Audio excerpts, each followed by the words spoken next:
जय श्री कृष्ण दोस्तों, जीवन की मूल समस्याओं के उत्तर श्रीमद् भागवत गीता में निहित है।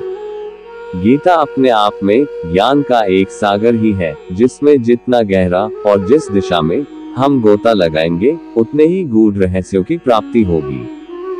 भगवान श्री कृष्ण द्वारा प्रतिपादित श्रीमद् भागवत गीता के नियमित पाठ करने वाले व्यक्ति के जीवन में नैतिकता और भौतिक संपदाओं की कभी कमी नहीं होगी।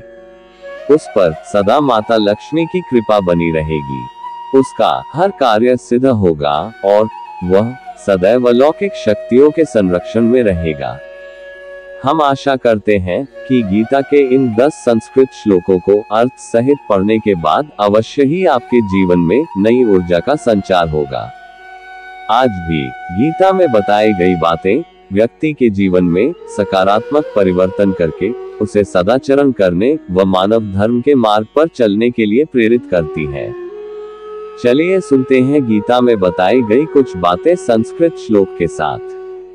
पहला श्लोक है, न हि कश्चित् क्षणमपि जातुतिष्ठत्य कर्मकृत् कश्चिकार्यते ह्यवशः कर्म सर्वः प्रकृतिजैर्गुणः। इस श्लोक का हिंदी भावार्थ है, प्रत्येक मनुष्य को प्रकृति द्वारा अर्जित गुणों के अधीन होकर कार्य करना ही पड़ता है, इसलिए कोई भी क्षण मात्र भी बिना कार्य किए नहीं रह सकता है। दूसरा श्लोक है, प्रकृतिम स्वामवष्टभ्य विसृजामि पुनः पुनः भूतग्राम में कृत्स्नम वश्यम प्रकृतेर्वशात्। इस श्लोक का हिंदी में भावार्थ है, ये संपूर्ण जगत श्री कृष्ण के विराट रूप के अधीन है और उनकी इच्छा से ही इस संसार का सृजन और विनाश होता है। वो कहते हैं, मैं इस सारी प्रकृति को वश में करके बार बार सृष्टि करता हूँ और यहाँ सभी प्राणियों को कर्म अनुसार जन्म देता हूँ। तीसरा श्लोक है, श्रद्धावान लभते ज्ञान तत्परः संयतेन्द्रियः ज्ञान लब्ध्वा परा शांतिमचिरेणाधिगच्छति। इस श्लोक का हिंदी भावार्थ है, श्रद्धा से ही ज्ञान की प्राप्ति होती है। जो व्यक्ति श्रद्धावान है, जिसने अपनी इंद्रियों पर संयम प्राप्त कर लिया है, उसे ही परम ज्ञान की प्राप्ति होती है और ज्ञान प्राप्त करते ही वह व्यक्ति परम शांति को प्राप्त कर लेता है। बिना आवश्यक योग्यता के बिना जीवन में लक्ष्यों की प्राप्ति नहीं हो सकती है। जीवन में प्राप्ति के लिए साधना के साथ योग्यता भी आवश्यक है। श्रद्धा, भक्ति और इंद्रिय संयम, ये 3 गुण हैं जिससे जीव को परम शांति के साधना पथ पर सफलता प्राप्त होती है। चौथा श्लोक है, न मे पार्थास्ति कर्तव्यम त्रिषु लोकेषु किंचन नान्वाप्तम वाप्तव्यम वर्त एव च कर्मणि। इस श्लोक का हिंदी भावार्थ है, तीनों लोकों में मेरा कोई भी कर्तव्य नहीं है, अर्थात मुझे किसी भी वस्तु के प्रति लगाव नहीं है। कुछ भी ऐसा नहीं है जो मुझे चाहिए हो, लेकिन फिर भी मैं अपने कर्तव्यों में लगा रहता हूँ।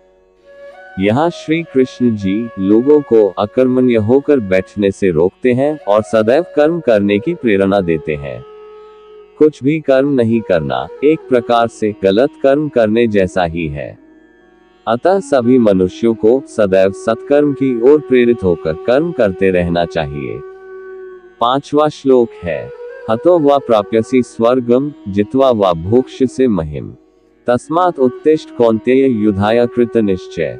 इस श्लोक के जरिए श्री कृष्ण जी अर्जुन से कहते हैं, हे अर्जुन, यदि तुम अपने स्वधर्म का पालन करते हुए युद्ध में वीरगति को प्राप्त होते हो तो तुम्हें स्वर्गलोक प्राप्त होगा। यदि तुम विजयी बनते हो, विजय प्राप्त करते हो, तो तुम पृथ्वीलोक में रहकर स्वर्ग की भांति पृथ्वी में ही राज भोगोगे। इसलिए हे अर्जुन, उठो और युद्ध करने के निश्चय करो। इस श्लोक से हम सभी को अपने निर्धारित कर्म करने की प्रेरणा लेनी चाहिए, क्योंकि कर्म से ही हमें हमारे अभीष्ट लक्ष्य की प्राप्ति होती है। कर्म ही कालांतर में परिणाम में बदल जाता है। ये श्लोक अत्यंत अनमोल श्लोकों में से एक है, क्योंकि इसमें स्वधर्म में रहने और स्वधर्म में जीने मरने की बात की गई है। इस श्लोक में अपने लिए निर्धारित लक्ष्य तथा अपने स्वधर्म की प्राप्ति के लिए खुद को परिश्रम की पराकाष्ठा तक समर्पित करने के लिए प्रेरित किया गया है। इसमें कहा गया है कि हम अपनी जिंदगी में जो भी स्वधर्म तथा अपना लक्ष्य निश्चित करें, फिर उसकी प्राप्ति के लिए अपने आप को पूर्णतः समर्पित कर दें। हम अपने जीवन में जो भी करना चाहते हैं, जो काम हमें प्रिय है, उस काम को करते रहना है, भले ही उसमें हमें बड़ी सफलता नहीं मिले। यही हमारे जीवन में संतोष और खुशी का कारण बनता है। किसी ऐसे काम को जिसे आप अपने दिल की गहराइयों से करना चाहते हैं को जरूर कीजिए, क्योंकि यही वो काम है जिसे करते हुए उसमें असफलता को प्राप्त करने पर भी हमें अपनी जिंदगी में प्रसन्नता, आनंद और संतोष की प्राप्ति होती है। और जब किसी भी कार्य में आप अपना सर्वस्व दांव पर लगा देते हैं, तो आप पूरी तरह से असफल कभी नहीं हो सकते हैं। आपको कुछ ना कुछ जरूर मिलेगा।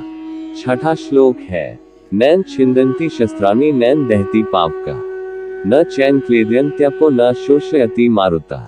इस श्लोक का हिंदी भावार्थ है, ये आत्मा अमर है, अर्थात आत्मा न तो मर सकती है, न ही कोई इसे मार सकता है, न तो इसे आग द्वारा जलाया जा सकता है, न ही पानी से भिगोया जा सकता है, न ही हवा द्वारा इसे सुखाया जा सकता है, और न ही शस्त्र द्वारा ही इसका विनाश हो सकता है।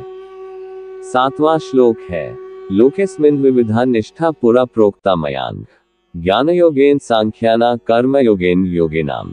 इस श्लोक का हिंदी भावार्थ है, इस संसार में ज्ञान प्राप्ति के दो मार्ग तथा निष्ठाएं हैं। पहला ज्ञान योग और चिंतनशील प्राणियों के लिए ज्ञान योग, और दूसरा मार्ग है कर्मयोग का। कर्मयोग ऐसे प्राणियों के लिए है जिन्हें कर्म में रुचि है। आठवां श्लोक है, यद्यदाचरति श्रेष्ठस्तत्तदेवेतरो जनः स यत्प्रमाण कुरुते लोकस्तदनुवर्ते। इस श्लोक का हिंदी भावार्थ है, श्रेष्ठ एवं महापुरुष जो आचरण करते हैं, जैसा जैसा आचरण करते हैं, सामान्य मनुष्य भी उसी आचरण का अनुकरण करते हैं। समाज या परिवार के बड़े लोग तथा श्रेष्ठ लोग जैसा उदाहरण प्रस्तुत करते हैं, अन्य सभी जन उनका अनुसरण करते हैं। इसलिए परिवार, समाज और देश के बड़े लोगों को हमेशा अपने आचरण और कार्य व्यवहार का ध्यान रखना चाहिए। 9वां श्लोक है, संन्यासम कर्मणा कृष्ण पुनर्योग च शंससि यच्छ्रेय एत्योरेकम तन्मे ब्रूहि सुनिश्चितम। इस श्लोक में युद्ध के मैदान में किन कर्तव्य विमूढ़ अर्जुन श्री कृष्ण से कहते हैं कि हे भगवान, आपने पहले मुझे कर्म संन्यास के महत्व के बारे में बताया, फिर आपने मुझसे भक्तिपूर्वक कर्मों के करने का वर्णन किया। अब आप ही मुझे बताएं कि इन दोनों कर्म मार्गों में कौन सा मार्ग अधिक श्रेष्ठ है। 10वां श्लोक है, यत्र योगेश्वरः कृष्णो यत्र पार्थो धनुर्धरः तत्र श्रीर्विजयो भूतिर्ध्रुवा नीतिर्मतिर्मम। गीता का यह अंतिम श्लोक है, और इस श्लोक में संजय ने अपने राजा धृतराष्ट्र से कही है कि हे राजन, जहां योगेश्वर श्री कृष्ण और पार्थ जैसा धनुर्धर है, विजय, विभूति, श्री लक्ष्मी और नैतिकता सहित अन्य अलौकिक शक्तियां वही रहेंगी। इसे ऐसा भी समझा जा सकता है कि योगेश्वर श्री कृष्ण द्वारा प्रतिपादित गीता के नियमित पाठ करने वाले व्यक्ति के जीवन में नैतिकता और भौतिक संपदाओं की कभी कमी नहीं होगी।